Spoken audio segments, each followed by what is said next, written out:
When you hear the words Tate Martell, what immediately comes to mind? He's a name that a lot of college football fans are familiar with, but not in a good way. Martell has had quite the journey through college football so far. He originally committed to Washington as a middle schooler. Yeah, you heard that right. He committed to the Huskies when he was in 8th grade. Years later, he decided to decommit from Washington and commit to Texas A&M. And shortly after, he decided to decommit from Texas A&M and commit to Ohio State. Then, after being there for a few years, he decided to transfer to Miami. It's been a wild ride so far for Tate Martell, and nothing has gone as planned. He's currently on the verge of becoming one of the biggest busts in college football history. So let's take a look back at the intriguing journey of one of the more interesting quarterbacks in recent memory. When talking about Tate Martell, you already know where we're going to begin. Back in 2012, Martell was getting ready to enter the 8th grade. He was just like any normal 8th grader, with the exception of one major thing. He already had a scholarship offer to play collegiate football for the Washington Huskies. After watching film of Martell, Washington coach Steve Sarkisian offered him a verbal contract for when they met in Los Angeles. There are no NCAA rules governing the age at which a player can verbally be offered and accept a scholarship,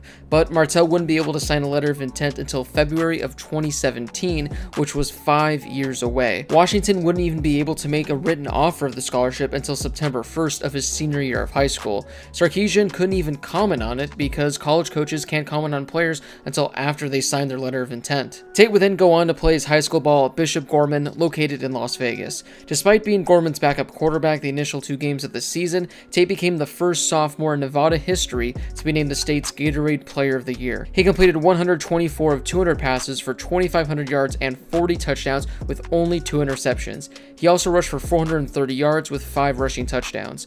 During his sophomore campaign, Tate announced that he was going to be decommitting from Washington and reopening his recruiting process. Steve Sarkisian, the coach who had recruited him to Washington, was the new head coach at USC. Tate said that the Huskies were still an option, but he didn't want to make the decision until closer to signing day. "I thought I was mature enough and ready to commit at that age," he said. "Obviously, now, after opening up a little bit, I understand there are other schools out there." Prior to the start of his junior season, Martell announced that he was committing to Texas A&M. He chose the Aggies over USC, Michigan, and Washington. Receiving comparisons to Johnny Manziel, Martell was ranked as the #1 dual-threat quarterback in the nation. During his time as the starting quarterback at Bishop Gorman, Tate went an astonishing 43-0. It was a difficult decision, but I know exactly where I want to go. I think it's the best decision I've made so far. It's a great school, and I think I'll do well there. Martell said he felt right at home after an unofficial visit to Texas A&M. He wanted to commit while on campus, but deferred, choosing to make an educated decision with the guidance of his parents rather than rush a decision based on impulse. He added that he's looking to join the program with the aspirations of leading the Aggies to multiple SEC championships and at least 1 national title. "I don't think I'll change my decision.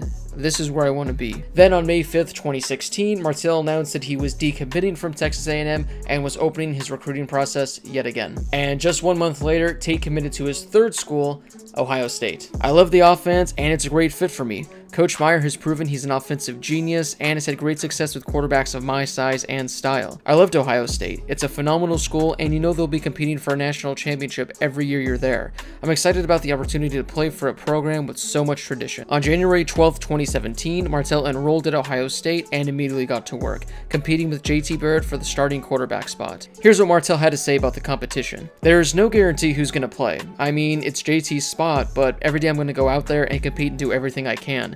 If I don't play here, that's going to be on me. That's my own fault for not being good enough for anything. I'm coming here and I want to play. That's what it is. I don't care who I'm competing against. I want to play." Martell used the 2017 season as a redshirt year, sitting behind JT Barrett, Dwayne Haskins, and Joe Burrow on the depth chart.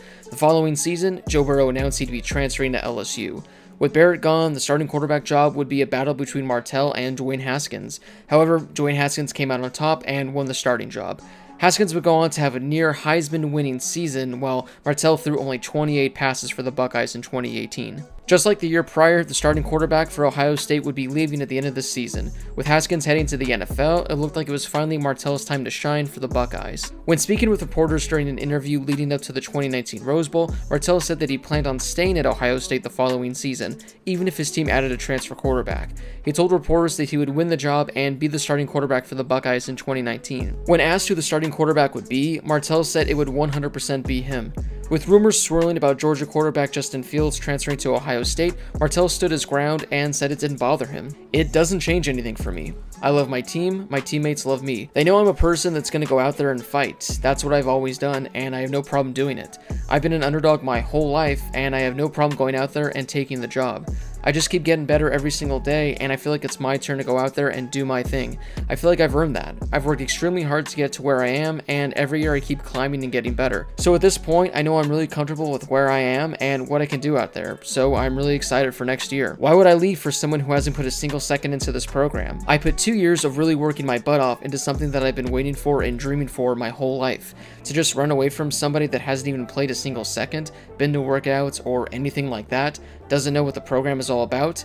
Not a chance." A few days after the Rose Bowl, Justin Fields announced his decision to transfer to Ohio State. And less than a week after that decision, Tate Martell announced that he was entering the transfer portal. After saying the starting quarterback spot was his regardless of a transfer coming in, Martell, he bailed. He didn't even give it a chance. He wanted out. Just a week later, Martell announced that he'd be transferring to Miami. He joined Brevin Jordan and Bubba Bolden, whom he played with at Bishop Gorman High School. Together, the three helped the Gales to 3 straight national championships.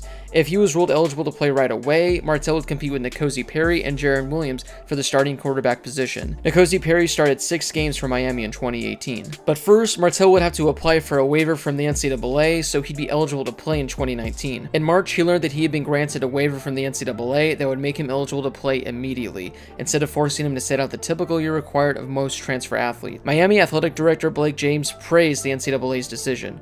"We are pleased with this ruling and appreciate the NCAA recognizing this waiver met the criteria under the membership established guidelines. We would like to thank the NCAA as well as Ohio State University for their assistance and support throughout the waiver process. We look forward to seeing Tate compete for the Hurricanes this season." Though he was only at Miami for a short time, Tate Martell was already earning a lot of praise from his coaches Manny Diaz and offensive coordinator Dan Enos. Here's what Diaz had to say about his quarterback. "Tate is a person that if he was standing in the room, within 15 minutes there would be 15 people standing around him. He's just got that personality people gravitate to. He's a natural leader of men. He's a guy that, when he was in 7th grade, drew up his own playbook. He just loves football. He loves playing the position of quarterback." And here's what Enos had to say about Martell.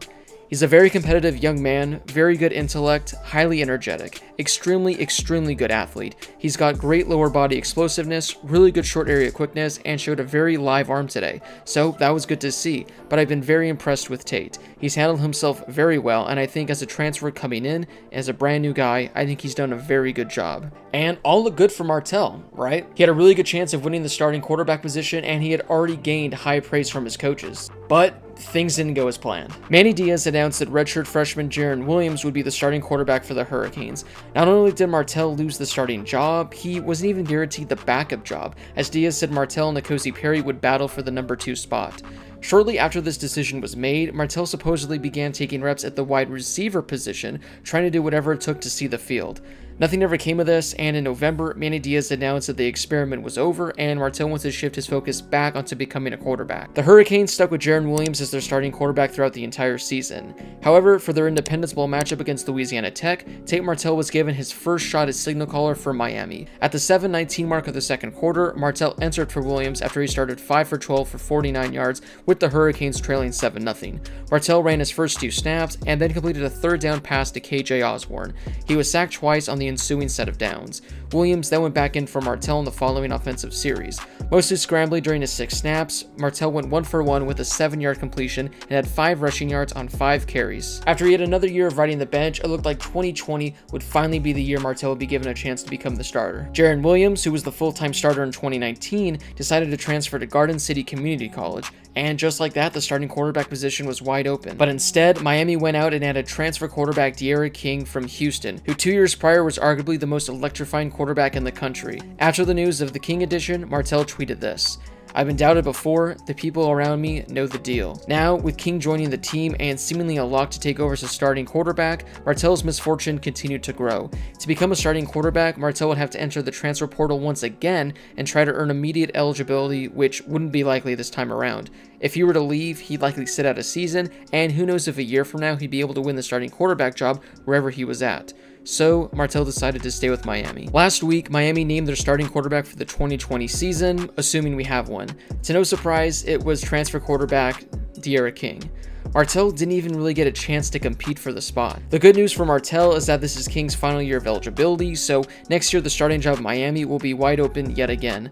And you would think by then, as Martell will be entering his redshirt senior season, he'd be in prime position to get the starting nod. But man, it has been quite the ride for Tate Martell. He was supposed to be the next big thing in college football, and a lot of people had him projected to potentially win a Heisman Trophy. Instead, he's gone from school to school, again contemplated switching to wide receiver, and has lost the starting position battle every year. So this year, Martell is going to be the backup at Miami, and in regards to next season, who knows what's going to happen. But I think it's safe to say now, at this very moment, Tate Martell is arguably the biggest bust in college football history.